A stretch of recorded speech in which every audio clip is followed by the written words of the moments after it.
Thank you. Thank you. Thank you so much. It's great to be here. It's great to be back in Temple Terrace. I'm really excited to be joined by the Sheriff of Pasco County, my friend Chris Nacco. Also have the President and CEO of the Florida Chamber, Mark Wilson. We have Andrea Williams, fifth-generation owner of Columbia Restaurant Group. I think many of you have been there. They're really good stuff they do. And then our Secretary, Department of Children and Families, Siobhan Harris. So we're going to have a roundtable today to discuss one of the constitutional amendments that's going to be on the ballot. And, you know, every election we have these things, voters will always come up to me, and very attuned people will be like, how do you make sense of these amendments?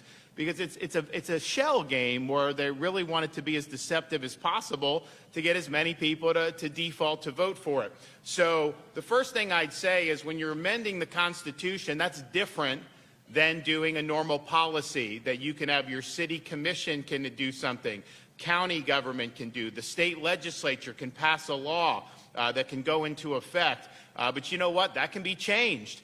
So if you do something and you figure out, hey, it needs to be tweaked, you can tweak it. When it's in the Constitution, that trumps any ability of the people of Florida to change through their electoral process. And so it removes issues from you, the people of Florida, to be able to decide at the ballot box through electing people to represent you, whether it's in the legislature or local government. So this is playing for keeps. Once it's in the Constitution, it can't be changed in the ordinary political process. So you can elect a wave of people to the state legislature. They will not be able to change, whether it's Amendment 3 or Amendment 4. That's it. And so the frame of mind on this needs to be your default position should be you're voting no on amendments. The people that are proposing amendments have the burden to prove to you beyond a very high standard of doubt why this is something that should be put into Florida's Constitution, why this issue should be taken away from the people effectively forever.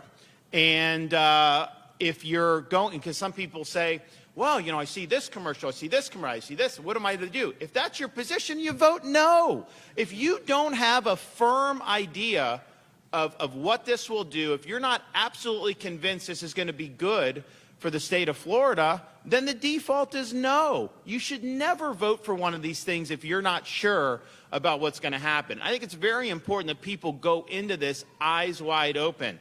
And if you're going to vote for whether it's 3 or these others, you got to know what is actually in the amendment. And look, I'm going to go through this.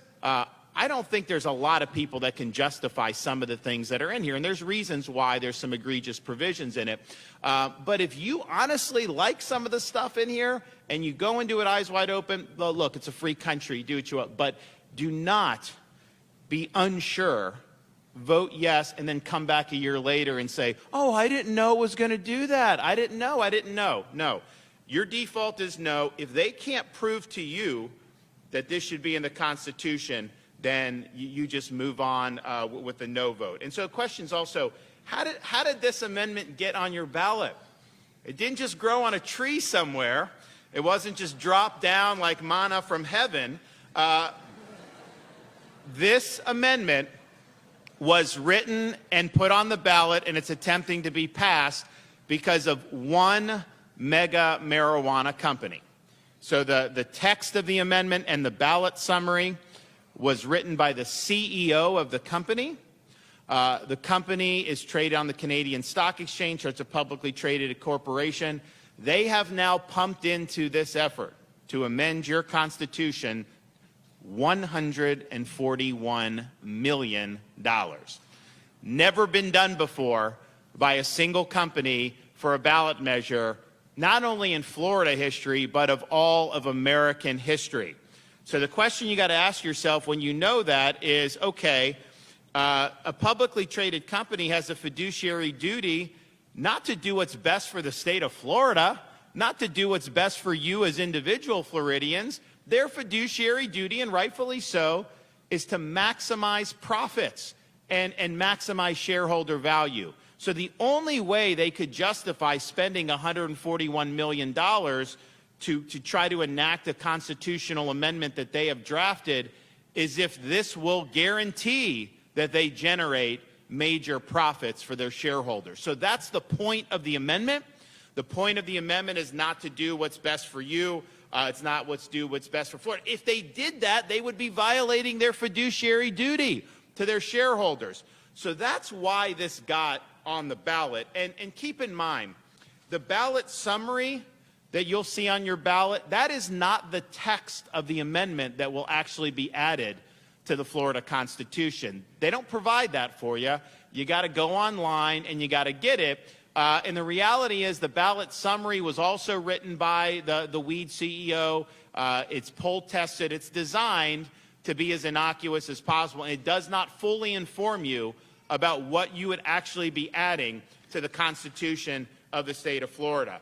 Now, this is being packaged as you need safe and regulated marijuana market, and that people shouldn't be in jail for using marijuana. First, we have safe and regulated and legal marijuana under our medical program in Florida. And there's almost 1 million Floridians that have these marijuana cards. I can guarantee you all those people do not have debilitating illnesses. I mean, let's just be honest here. Are you kidding me? I mean, are you honestly going to ask, to try to sit here and say this is hard to get as it is? There's marijuana stores everywhere, throughout hundreds of these stores throughout the state of Florida. So the idea that you don't have any legal marijuana in Florida is just not true. Now, the way it's constructed, I think, is good, that you don't have the right to smoke it everywhere and turn Florida cities into Denver or Manhattan or San Francisco. I mean, I think that's really good that we have it that way. But the reality is that it is already legal under that program in Florida. Almost 1 million Floridians have taken advantage of that. Now, whether you had medical or not, obviously people use it outside of that. I understand that. So the question is if someone's doesn't have a medical card, they're using it, how is it fair, or why is it good policy that someone should end up in jail just for smoking marijuana? I can tell you, it's not good policy, and it's not happening in the state of Florida. So I ask, because I'm hearing this argument, how many people, I asked our head of the Secretary of the Department of Corrections, how many people are incarcerated in any Florida facility for use or possession, simple possession of marijuana? You know the answer that they gave to me? 0. Not a single person is in jail for this. So this is not a reason to want to enact a corporate scheme into the Constitution. And so the main arguments they're putting are just bogus. Now, some people will say to me, well, free state of Florida, we were open when the states were closed in COVID. We got this, school choice, all this stuff. It's the freedom state. Isn't this Amendment 3 about freedom? No, not at all. And obviously it's written by a company, 140 million. They're not concerned with freedom. They're concerned with their profits. So it is true on this that if you read the text, you will have a right to possess and smoke up to 3 ounces of marijuana, which is about 100 joints. That's a lot more than California, a lot more than Colorado. And so it's true. You have the right to possess and smoke, but only if you buy it from them. They do not give you the right to grow your own marijuana in this amendment. They could have done that. They didn't. They say, oh, it would violate a single subject. They have cultivate for them in the amendment. Why didn't they put cultivate for you? Because they would make less money if they put cultivate for you. So it's not about freedom to do what you want with your own property and use in the comfort of your own home. It's about forcing a commercial relationship with them and these other select marijuana companies, because they create a cartel of the people that will basically have the market captive. So it's not, if you're a marijuana enthusiast, just understand, this does not give you the right to grow your own, only if you buy it from them. Now, it's also not about freedom in another respect, because you as a Floridian should have the freedom to live your life without marijuana impinging on you. And that means you should be able to go to restaurants, walk down the street, parks, beaches, without having people using marijuana everywhere like we've seen what's happened in some of these other jurisdictions around the country. This doesn't respect that freedom. There is nothing in this amendment, in the text, that limits the ability to use marijuana in public. When they say it's about private, that's not what is in here. This is an unfettered constitutional right where there can be no penalties in any way for possession and use. Well, I mean, how are you going to be able to restrict it in public places if you can't do it? And they could have written a provision in here that said the legislature shall be able to do time, place, and manner restrictions. Interestingly enough, in Florida's medical marijuana scheme, it limits use of medical marijuana, or allows the limitation of medical marijuana to not be used in public. So if this passes, it'll actually be, if you read the text of what the Constitution will say, it will provide for limiting public use of medical marijuana, but not recreational marijuana. How ridiculous is that to be in your Constitution? So this authorizes rampant public use of marijuana. Has that worked out well in Denver? Has that worked out well in San Francisco and some of these places? And I would also point out, because some people say, oh, the legislature will come in and fix it. There's nothing in here that gives the legislature any authority to do that. It's crafted as a constitutional right, which is interesting because I don't think any other state has done it this way. Think about it. You don't have, beer is not a constitutional right. Eating potato chips is not a constitutional, like why this one product, this one drug, are you making it? This is an anomaly. Like that's never how we've done business. You know, it's one thing to remove criminal liability, even though we don't have it effectively for possession and use, simple use. But this is written in a way that's going to have huge, huge ramifications for how Florida is governed into the future. So if you're somebody that's out there, and I'm sympathetic to this view, say, look, marijuana's not for me, but people want to do it on their own time in their home, whatever, it's none of my business. I just don't want to have to be, smelling it everywhere I go or seeing it being used or having people drive while high and all this stuff. Just understand, the way this is written, you may not have any interest in marijuana, but marijuana will have interest in you. And this will impact the quality of life and the culture of the state of Florida. There's just no other way about it. And I can tell you that you should never vote for an amendment if they're telling you, oh, yeah, it's flawed, it can be fixed by the legislature. Why the hell didn't they write a good amendment to begin with then? Why should you vote for something and then pray that the legislature is going to fix it? It's BS.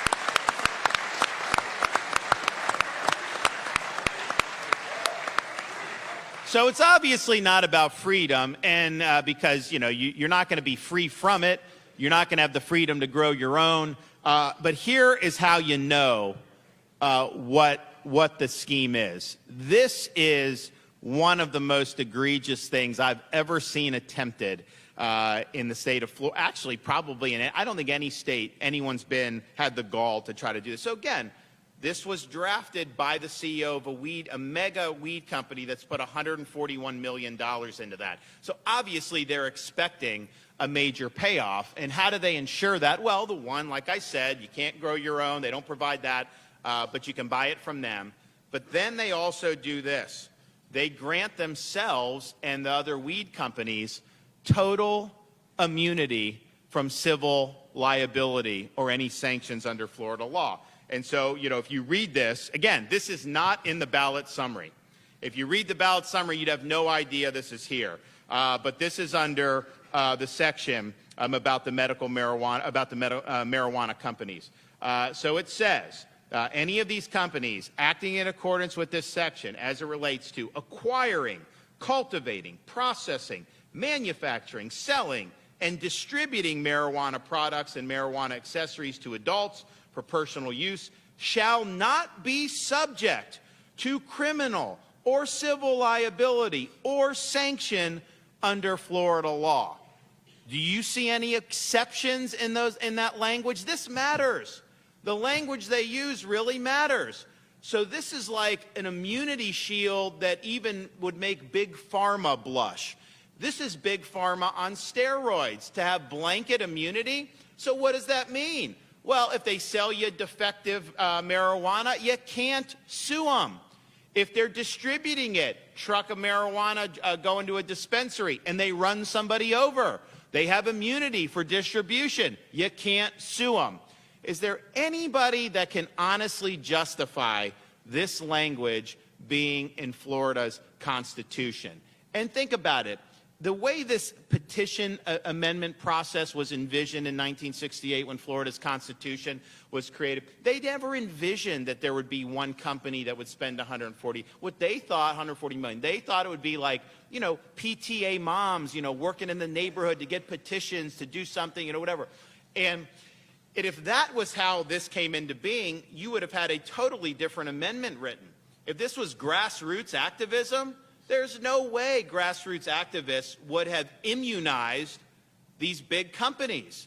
It just would not have happened. So this is very reckless to put in the Constitution. Again, on your ballot, if you read it, you would have no clue that that was in here. You got to read the actual text of the amendment, and that's that. And I think it's really, really outrageous that one company would write it and provide that level of immunization for themselves. So this will cause huge problems. I don't think any other state has anything even close to this. So you can think about kind of how this has worked out in other states, and I think it's worked out very terribly in these states. But that's just scratching the surface with this amendment. I think Florida's going to have way more problems than any of those states had because this text matters. This is what courts are going to apply. And when you write a blanket immunity, I can tell you this. If this passes, they go in, they sell somebody weed, it's defective, maybe someone has a seizure, and they go into court.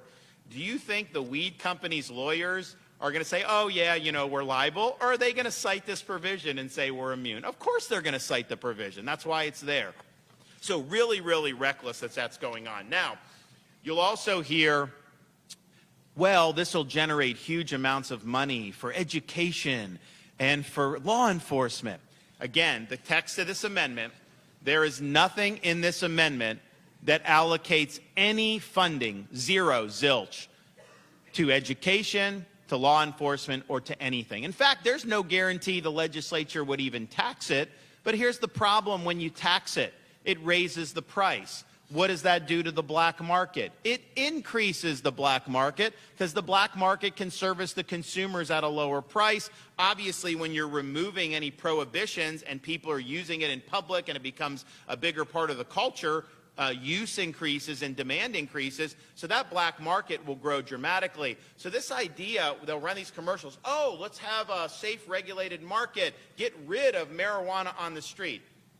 Colorado, California, New York, everywhere that's done it, without fail, the black market has ballooned. It's gotten much bigger. So do not vote for this thinking that the black market will go away. It will not. It will get bigger, and they'll have an ability to undercut the price as a result of this amendment. So that whole thing is just nonsense. It's not going to raise revenue. And in Colorado, I think initially it did raise revenue. Now it's totally cratered. So like they have obligations that they're trying to fulfill, thinking that, you know, the weed would just let them ride and they could just get all this money. That hasn't happened. And it's also the case, let's just be clear about Florida. Since I've been governor, we've tripled our rainy day fund. We've paid off 36% of our state's historical debt. Since the 1840s to the present, we paid off 36%. So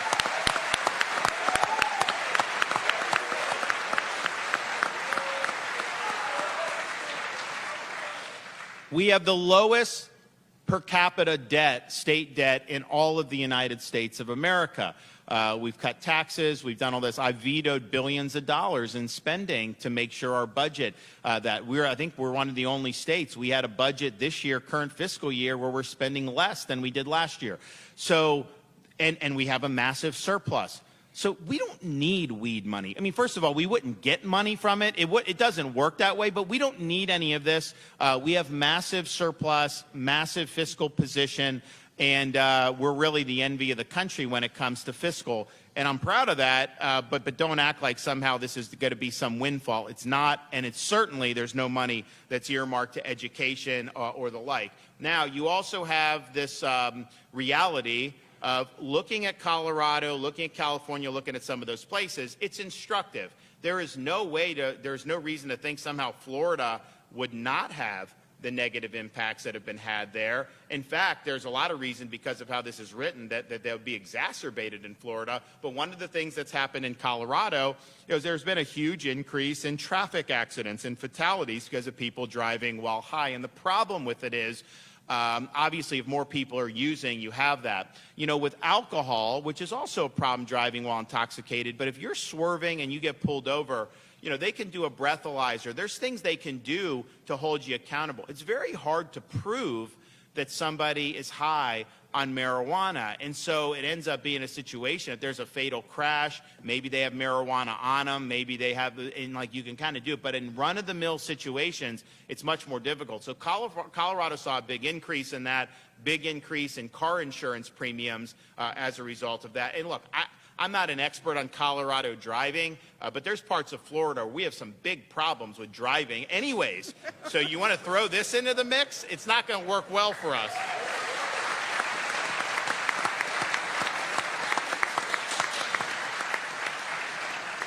The other issue is, and there was a great advertisement that was put out by, there was an ER doctor from California, and she basically said, look, since California did this with the marijuana, here's what I'm seeing.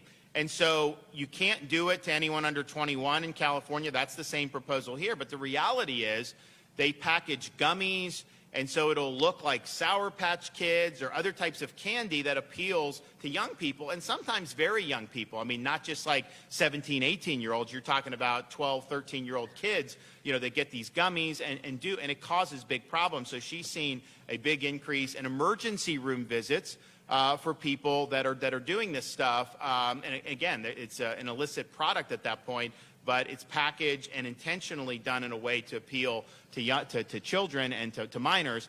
And so she's seeing that, and she's seen a big increase in that. And here's the thing, for families, and you have young, I mean, I've got a second grader, first grader, and a kindergarten or preschooler. And I know there's a lot of Floridians that are raising kids now. Is there any reason to think that passing Amendment 3 would benefit the youth in Florida? Is there any argument that will say that it will actually be better for them? I think we all know that, you know, if this stuff's everywhere in society, it's going to percolate down. We've already seen how these marijuana companies have acted with these gummies and all this other stuff. It will be bad for kids. That's just the reality. And so just understand that and accept that. I don't see how you can argue any other way. So this is a really serious thing to put in a constitution. And I would, obviously, if you're not someone that's enthusiastic about marijuana, I think it's probably a pretty easy no for you.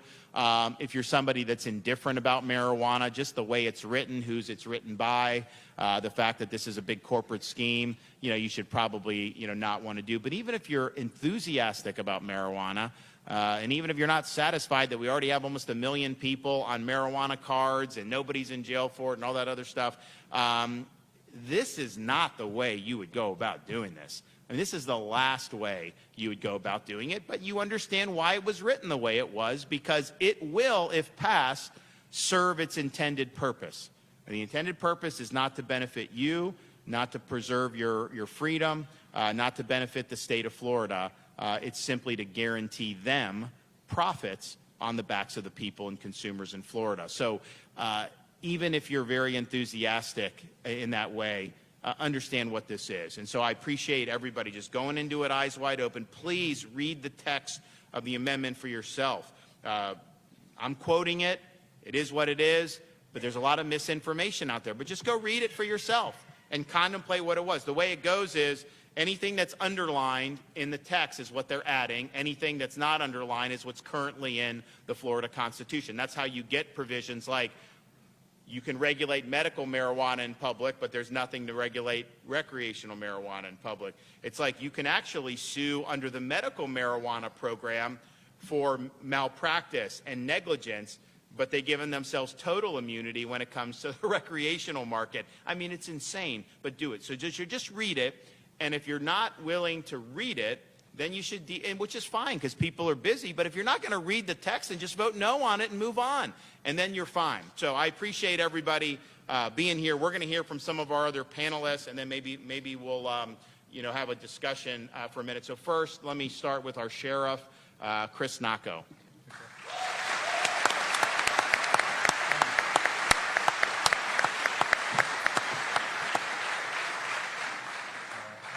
I want to start by thanking our governor very much for his leadership, but I also want to thank our Lord Jesus Christ for giving us such a courageous leader in our state.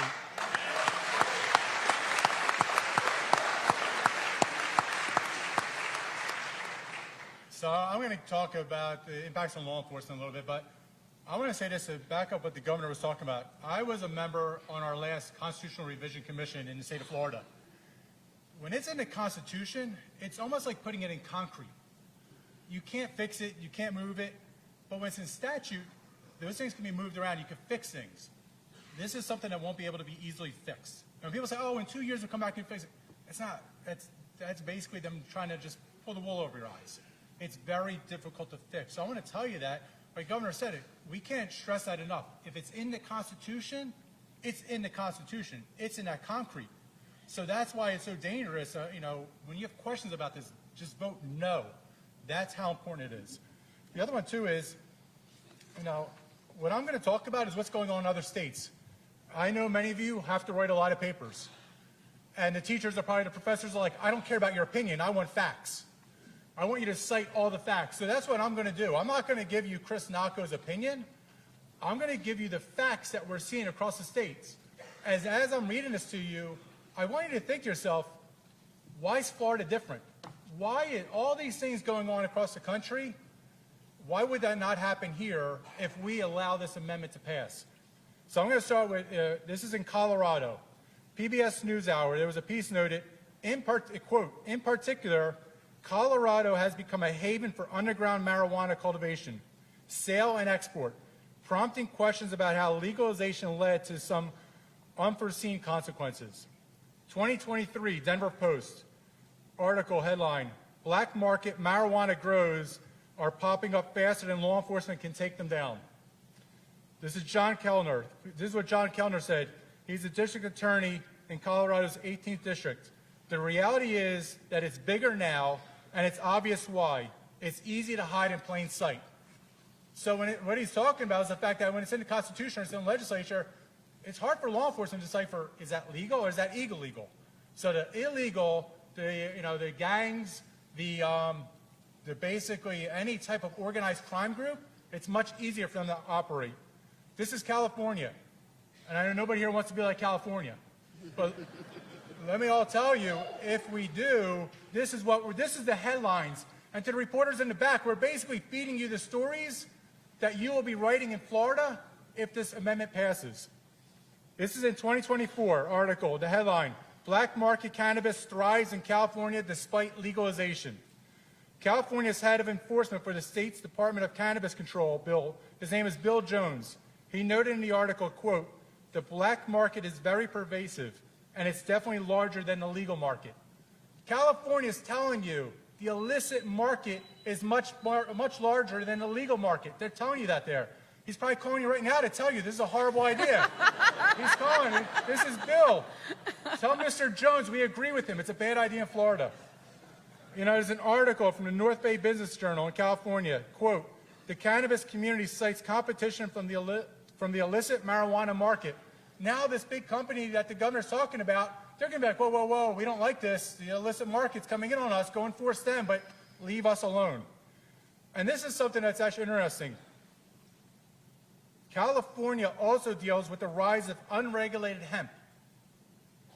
Unregulated hemp is now rising in the state of California, and it's now taking more market share from regulated marijuana. So you don't think that the same company is going to come back and say, whoa, we don't like these hemp people over here. Go enforce them because We're the good guys. We're the one that's in the Constitution. This is from the North Bay Business Journal. Cannabis community points to hemp industry cutting into cannabis profits. Critics claim hemp products have become more plentiful in retail outlets and more intoxicating with the rising level of THC. So basically they're saying if people want to get high, they're going to hemp because it's stronger, which is scarier. This is the state of New York, which is also another scary state that we don't want to be.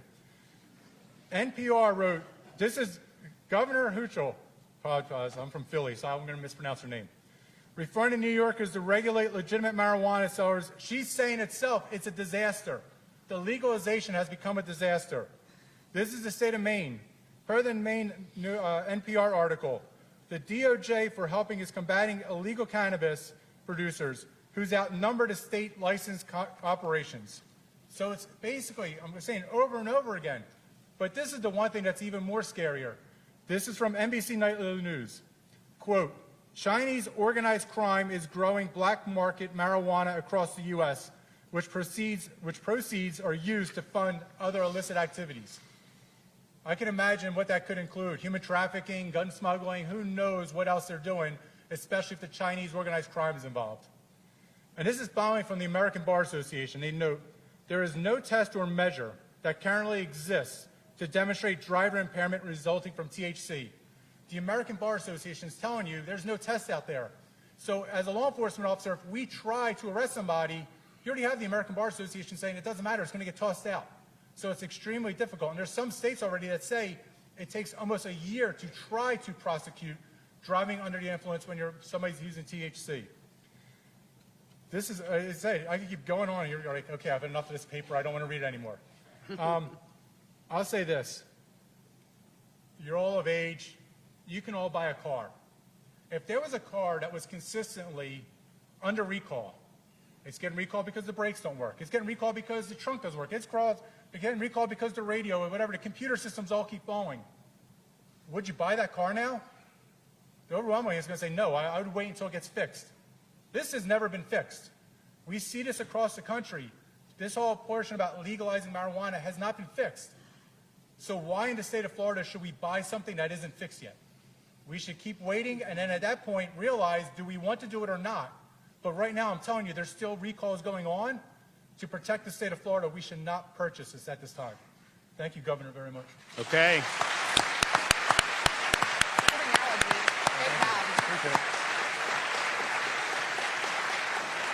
Okay, Siobhan. Thank you, Governor, for your continued leadership on this important topic. At the department, we take seriously our role to raise awareness on the dangers of substance use of all forms. Marijuana is addictive, and we shouldn't be deceived into thinking that it's not. We shouldn't want this in our public spaces. I personally do not want to have to walk down the street with my girls watching someone smoke a joint. I do not want to hear them ask, Mom, what's that awful smell? Because it does reek. And while some would like to purport that it's not a gateway drug, we know, in fact, that it's often the entry point for a lifelong struggle with substance use. We've heard countless stories of individuals who can validate this fact. It's highly addictive in teens, and proponents will say, well, this is all about adults. It is with adults, too. And as the governor has said repeatedly, our goal and mission is to ensure that you are informed with the facts. The amendment as drafted does not include all of the risks, all of the things that we will need to be thinking of as a society to address the health risks. You know, I will be helping my 15-year-old learn to drive soon. That's scary enough as it is if you've been in the passenger seat. There's so many worries. I don't want to have to add this to the list of worries. And the fact that these companies would be immune from criminal or civil liability should be equally concerning to each and every one of you. And if that isn't compelling enough, the fact that in states that legalized THC, over 1,300%, they saw an increase in children under the age of 6 hospitalized. That should be concerning. we see that it increases the risk of depression and anxiety in teens and the risk of schizophrenia. There's so many reasons, I think, to vote no, including the fact that this is backed by a special interest. But when you really think about the downstream ramifications to our society, I don't know how you think it's okay to ruin our beautiful state by moving forward with a yes. Okay, thank you.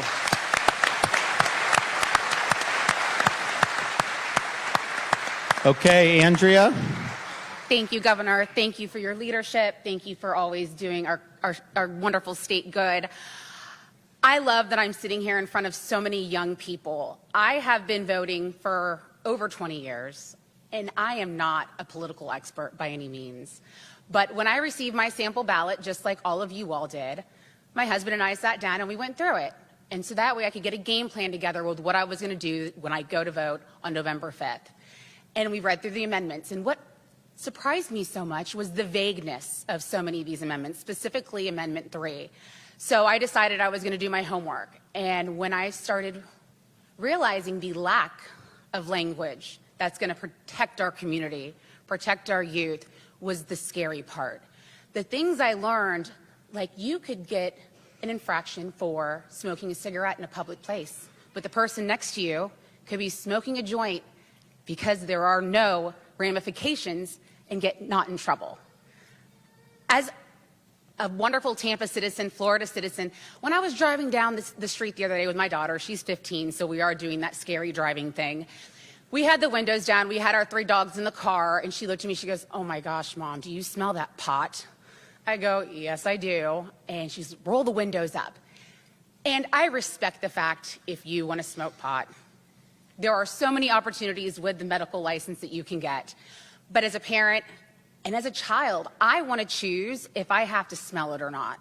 So therefore, our right for a Clean Air Act is not covering marijuana. It only is covering nicotine, which is so scary. So as a parent, I support it so much. My daughter supports it. She was even listening to the Zoom meeting about it. And she got in the car from school and she goes, "What are you listening to?" So, but as a business owner, it is also so concerning. I'm in the restaurant business. My family has been doing it for over 100 years. I could have a customer come in to one of my patios and decide they were going to smoke a joint. And I could tell them, this is a private business. You cannot smoke that there. They could turn around and sue me and say that I'm violating their constitutional right. Now, would this lawsuit stand up in court? Probably not. But as a business owner, would I still have to get an attorney and pay an attorney to protect me, protect my privately owned company, family-owned business? Yes, I would. So the ramifications across the board, personally, professionally, as a parent, it is not worth it. And I love that the governor said, if you don't know, just vote no. And that is the safe way to go. Thank you. Thank you, Governor. Thank you. Okay, Mark Wilson, Florida Chamber. All right, Governor, thank you, and thank you to the panelists, too. I did an article the other day called "Don't California My Florida," and I think you just heard,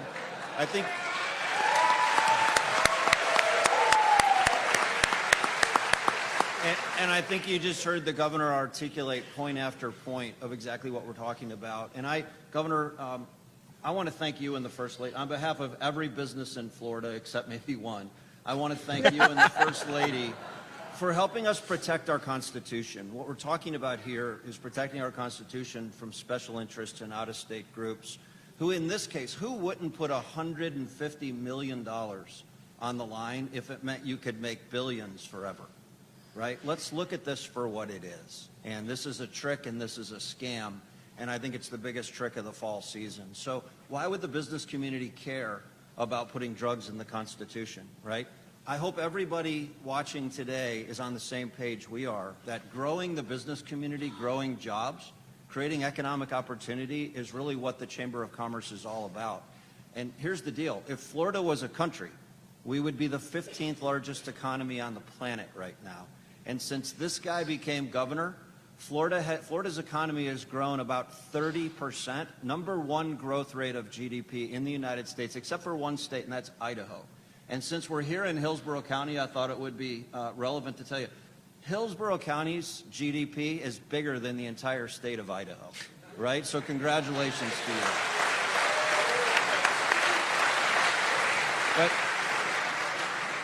But here's the truth, right? If Florida was a stock, we would all be investing in it, right? The drug industry, the marijuana industry needs Florida. Florida doesn't need more weed. The governor said that perfectly. But here's the deal.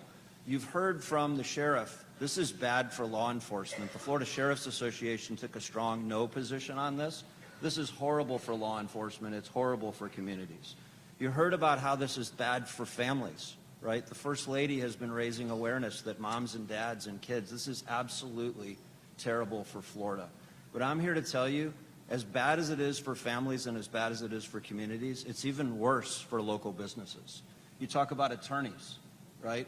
When you leave here today, look at all the billboards telling you to sue someone. There's a reason the people on the billboards love this amendment, and it's because the people growing and selling drugs aren't on the hook for it. But don't you think they're going to sue the employers of the 10 million people who work in Florida anytime something goes wrong? So the people on the billboards win either way, and local businesses all over Florida lose. And the people that they employ lose, and the economy of Florida loses. And so, Governor, I'll turn it back over to you, but I'm just telling you the Florida Chamber of Commerce is urging every company in Florida, talk to your employees about this, talk to families about this.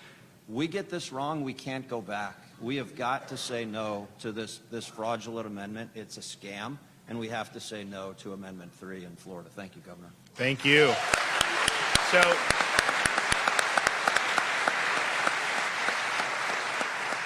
I want to ask a couple questions. So, Sheriff, there's some commercials where there's a sheriff on there saying this is going to be good.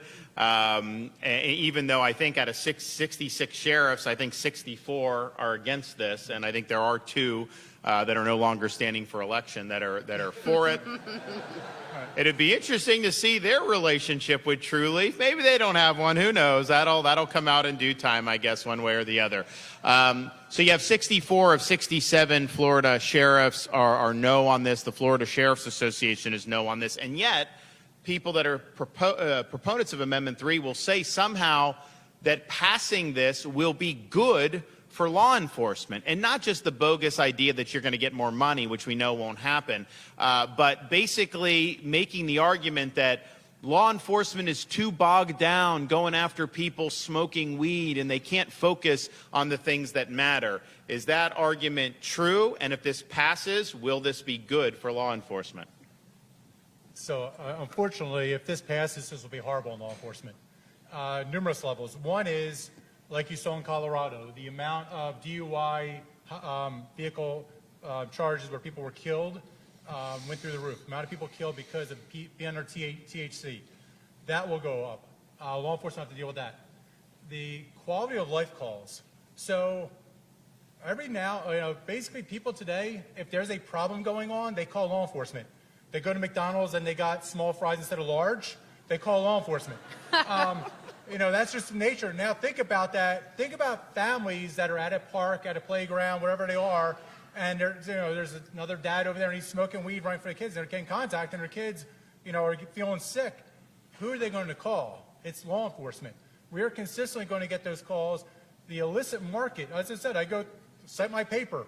The illicit market is going to keep growing, so it's going to keep getting larger and larger. Organized crimes are going to recognize if you're a 19, 20-year-old and you can either drive several miles to go to the store, or some kid's going to ride a bike over to sell you weed and it's a lot cheaper, they're going to go for the kid on the bike to bring it over with the weed because it's a lot cheaper. So the illicit market's going to grow. So, Mr. Governor, I can tell you inexplicitly, looking at all the evidence, everything, the cost on law enforcement is going to go through the roof. And with a growing population, we're always trying to keep up to make sure we are the safest state in the union. We're going to stay the safest state in the union. If this passes, it's definitely going to be a problem for all law enforcement in our state. And then just to clarify on what they're saying about operations now, and I know I've talked to Sheriffs Chronister and Hillsborough, Grady, Judd, and Polk, and I would imagine this is true for you in Pasco. They're making the argument that you guys aren't able to do your job to protect the community because you're bogged down and worrying about whether anyone's smoking marijuana. And both Chad and Grady said that is hogwash, and I'm assuming you agree. Yeah, we do not go after somebody smoking weed in their own house. That's not something that we do. That's not an operational. We have much bigger things to take care of, and we've reduced crime in the state because we can address those big things in the state. We can address people breaking into cars. We can address robberies. We can address domestic violence. We can address those things now. If legalized marijuana goes into effect, it's going to bog us down. But no, right now we're not bogged down because somebody's smoking weed in their house because they have a medicinal card. So that doesn't affect us. So Andrea, Columbia Restaurant Group. Many of you have probably been to Columbia Restaurant. I would imagine it's very good. I mean, they've got multiple restaurants, but I know you got one in Ybor City and some other spots. So just from a public use perspective, because obviously you said people could be in your restaurant and doing it, and it could generate lawsuits. And first of all, even if you tried to eject someone, I don't think law enforcement's going to want to mess with it if it's a constitution. So the whole enforcement, I think, is totally would not happen. But just even take that aside, just having it everywhere on the streets, is that good for restaurants to have that kind of stuff doing, or would it be better to have a cleaner environment? This in no way benefits anyone on a business level, on a personal level. The Florida Restaurant Lodging Association, we were talking about it, and we don't care if you smoke pot, but we're worried about what it's going to do to our institutions, what it's going to do to our tourism, what it's done to Denver and to California. We don't want Florida to become another statistic. So no, there is no benefit to it at all. And Mark, in terms of from a business perspective, because it seems to me, because I think you made a great point, they're immunizing themselves from lawsuits. But this amendment is going to generate a cornucopia of lawsuits. And I think that there's issues that could end up being resolved negatively for businesses. I mean, just employee hiring, screening, whether you can have marijuana at work. We act like, oh, it's a private business, you can do what you want. But this is a constitutional right, they're saying. It is not so simple. So at a minimum, it generates endless litigation in all these different ways. It'll be a field day for the trial bar. That's why you have them supporting the amendment. But it could potentially not just be cost of litigation. There could be substantive defeats that are going to make it more difficult for people to conduct their businesses. Yeah, Governor, you're spot on. You're exactly right. I spoke this morning to the president of the Arizona Chamber of Commerce, and they legalized it in Arizona, and they're begging us not to. Today's the first day in Arizona you can actually have it delivered to your door, right? So then you go to work, right, and you've got to be able to sue someone, right? So since you can't sue the company growing and selling the weed, you're going to sue the companies. Look, Amendment 3 is a tsunami of lawsuits waiting to happen, and we all know it's going to be the 2 million local businesses in Florida who end up getting sued. And to my friend from Columbia Restaurant, she's exactly right. Even if you win the lawsuit, spending $200,000, $300,000, $500,000 on a frivolous case just to win it, everyone loses except the people on the billboards. It's another reason why Amendment 3 we've got to vote no on the amendment. Yeah, absolutely. And so it's interesting because, you know, Mark talks to people in other states, Restaurant Lodging Association, they have other tourism boards and bureaus and groups in other states. And it is unanimous from almost any institution in society, in Colorado, in California, in New York City, what they will tell you is don't do what we did. You don't have a success story that you can point to. It's all, and back when Colorado did it, you know, it was kind of an issue of first impression. Maybe having it be, quote, legal and taxed, maybe it would dry up the black market. Maybe it would be controllable in ways that would increase people's quality of life. I mean, it was possible. It didn't happen. And so we are basically being told by these other states, do not go down this road. And I think that there's empirical data, there's experience that has happened on all these things. And again, we have weed in Florida. A lot of people buy it at these stores. I know more people than that use it and are not subjected to being incarcerated or anything like that in spite of some of the phony narratives. But this would be a permanent change in the state of Florida. And you wonder, is it worth the risk? Is it really worth the risk to side with a company that's put $141 million in and given themselves total immunity from liability? claims it's about freedom but didn't put in a provision where you can grow it yourself. I mean, come on. Let our public places be overrun with this. And here's the thing.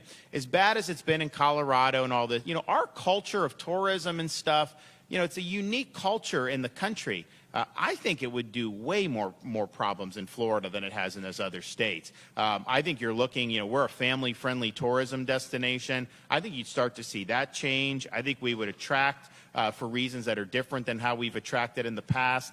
And I don't think it's worth it at all. So I appreciate everybody that's been here to be able to talk about the truth. And the main thing is eyes wide open on this Amendment 3. Know where it came from, know who's funding it, know who wrote it, and know what it will do to the state of Florida. And if you honestly can read this and say, yeah, that's what I would have done, if I would have done it, then more power to you. But I think very few people would honestly, when they know what's in this thing, do it. And we don't want to be like a certain politician from California who said you pass things to find what's in things. No, you should know what's in it before you pass it. So vote no. Thank you.